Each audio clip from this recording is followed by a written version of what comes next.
കോട്ടയം വടവാതൂരിൽ യുവാവിനെ വെട്ടിക്കൊലപ്പെടുത്തി. ഭാര്യയുടെ ആൺസുഹൃത്തെന്ന് സംശയിച്ചാണ് ബന്ധുവിനെ കൊലപ്പെടുത്തിയത്. ചെങ്ങളം സ്വദേശിയായ രഞ്ജിത്താണ് മരിച്ചത്.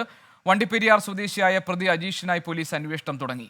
ടോബി ജോൺസൺ കോട്ടയത്ത് നിന്ന് വിവരങ്ങൾ നൽകാനുണ്ട്. ടോബി, ഈ കൊലപാതകം സംബന്ധിച്ച് പോലീസ് നൽകുന്ന വിവരം എന്താണ്?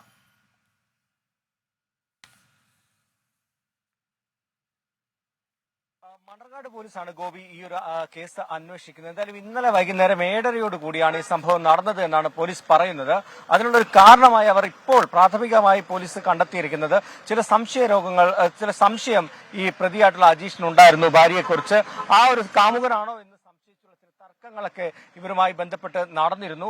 വീട്ടിൽ ചില വഴക്കുകളൊക്കെ ഉണ്ടായിരുന്നു. ഒരാഴ്ച മുമ്പ് ഈ ഭാര്യ ഒരു പരാതി മണ്ണർക്കാട് പോലീസ് സ്റ്റേഷനിൽ നൽകി എന്നുള്ളൊരു വിവരമുണ്ട്. അങ്ങനെ അതുമായി ബന്ധപ്പെട്ട് വീട്ടിലൊരു തർക്കമുണ്ടായി. അതിനെ തുടർന്നാണ് ഈ രഞ്ജിത്തും അതുപോലെ തന്നെ സുഹൃത്തായ റിജോയും പിടിച്ചുമാറ്റാനായി അവിടെ വന്നിരുന്നു എന്നുള്ളൊരു വിവരം കൂടി നമുക്ക് ലഭിക്കുന്നുണ്ട്. അതിന്റെ ഒരു വൈരാഗ്യമാകാം ഈ ഒരു കൊലപാതകത്തിലേക്ക് നയിച്ചത് എന്നുള്ളൊരു വിവരമാണ് ലഭിക്കുന്നത്. നമുക്കിവിടെയുള്ള ആളുകളെല്ലാം തന്നെ പറയുന്നതും അവരുടെ ബന്ധുക്കളായിട്ടുള്ളവരും എല്ലാം പറയുന്നത് ഇത് തന്നെയാണ്. നമുക്ക് ചോദിക്കാം, ചേട്ടാ എന്താണ് സംഭവിച്ചത്? ഇന്നലെ സംഭവിച്ച സ്ഥലത്ത് നമ്മളില്ലായിരുന്നു, ഇവിടെ കണ്ടോമില്ല. വീട്ടിൽ തർക്കങ്ങളുണ്ടായിരുന്നു. അവനും ഭാര്യയായിട്ട് തർക്കങ്ങളുണ്ടായിരുന്നു. സ്ഥിരമായിട്ടും അവനൊരു സംശയ രോഗിയായി കൊലപാതകം നടത്തിയത്. അതാണ് അതിന്റെ വിഷയപതാണ്. ഇവരിവിടെ വന്നത് അവര് താമസിക്കുന്ന വടവഴ സ്കൂളിന്റെ മേളിലാണ്. അപ്പം അവര് ഭാര്യയായിട്ട് വഴക്കുണ്ടാകുന്ന നമുക്കറിയത്തില്ല.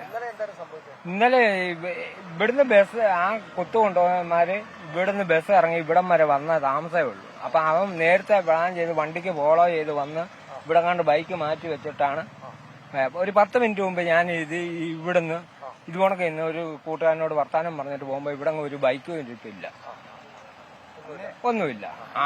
ഇത്രയും പാസ് ചെയ്ത് മൺറാട്ടൂന്ന് ആ വണ്ടി വന്ന് മൺറാട്ടൂന്നാണ് ഇവർ രണ്ടും കൂടെ വണ്ടി കയറുന്നത്. അപ്പൊ ആ വണ്ടി ഇവിടം വരെ വന്നിരുന്ന് താമസേ എടുത്തുള്ളൂ, എല്ലാം പെട്ടെന്ന്. അതിനു മുമ്പ് ഇവന്റെ വണ്ടി അവിടെ ഒന്നും ഇരിപ്പില്ല. ആശുപത്രിയിലുള്ള ഒരാള് ആശുപത്രിയിലുള്ള ഒരാൾ എറിഞ്ഞു. പരിക്ക് നല്ല പരിക്കാണ്. ഇവിടെ നല്ല ആഴത്തി മുറിവുണ്ട്, കൈക്കും നല്ല ആഴത്തി മുറിവുണ്ട്. കുടുംബ തർക്കമാണ്. അതായത് വീട്ടിൽ ചില അസ്വാരസ്യങ്ങൾ ഉണ്ടായിരുന്നു. അത് നേരത്തെ തന്നെ ഈ കൊല്ലപ്പെട്ട ഈ ഭാര്യ എന്ന് പറയുന്ന കുട്ടിയുടെ ആങ്ങളെ അടക്കം ഈ അജീഷിനോട് ചോദിച്ചിട്ടുണ്ടായിരുന്നു. സ്ഥിരമായി ചില പ്രശ്നങ്ങൾ ഉണ്ടാകാറുണ്ടായിരുന്നു. 15 വർഷമായിട്ട് ഇവരിവിടെയാണ് താമസിക്കുന്നത്. വണ്ടിപ്പെരിയാർ സ്വദേശിയാണ് ഈ അജീഷ്. ഈ സംഭവത്തിന് ശേഷം ഇന്നലെ ഇവിടെ നിന്നും പ്രതി രക്ഷപ്പെടുകയായിരുന്നു. നമുക്ക് കാണാം, ഈ കാണുന്ന സ്ഥലത്ത് വെച്ചാണ് സംഭവം ഉണ്ടായത്. വടവാതൂർ കുരിശ് എന്ന് പറയുന്ന സ്ഥലമാണ്. ഇവിടെ ഇന്നലെ 7:30 വാഹനം ബസ് ഇറങ്ങി ഈ വഴിയിലൂടെ ജോലി കഴിഞ്ഞ് വരികയായിരുന്ന 2 പേരാണ് ഈ മരണപ്പെട്ട രഞ്ജിത്തും അതുപോലെ തന്നെ പരിക്കേറ്റ ആശുപത്രിയിൽ കഴിയുന്ന റിജോയും. ഇവർ രണ്ടുപേരെ അപ്രതീക്ഷിതമായി ബൈക്കിലെത്തിയ പ്രതി വെട്ടുകയായിരുന്നു എന്നാണ് മനസ്സിലാക്കാൻ സാധിക്കുന്നത്. തൊട്ടടുത്ത് തന്നെ ഒരു ആശുപത്രിയുണ്ട്. അവിടേക്ക് ഈ പരിക്കേറ്റ 2 പേരെയും പ്രവേശിപ്പിച്ചെങ്കിലും ഒരാളുടെ ജീവൻ രക്ഷിക്കാൻ സാധിച്ചില്ല എന്നാണ് നമുക്കിപ്പോൾ മനസ്സിലാക്കാൻ സാധിക്കുന്നത്. എന്തായാലും പോലീസ് വിശദമായിട്ടുള്ള അന്വേഷണം ആരംഭിച്ചിട്ടുണ്ട്. മണ്ണർക്കാട് പോലീസാണ് അന്വേഷിക്കുന്നത്. കാഞ്ഞിരപ്പള്ളി ഡിവൈഎസ്പിയുടെ നേതൃത്വത്തിൽ ഈ അജീഷിനെ പിടികൂടാൻ വേണ്ടിയുള്ള ശ്രമങ്ങൾ ആരംഭിച്ചിട്ടുണ്ട്. നേരത്തെ മണ്ണർക്കാട് പോലീസിൽ ഒരു പരാതി ഈ ഭാര്യ നൽകിയിരുന്നു.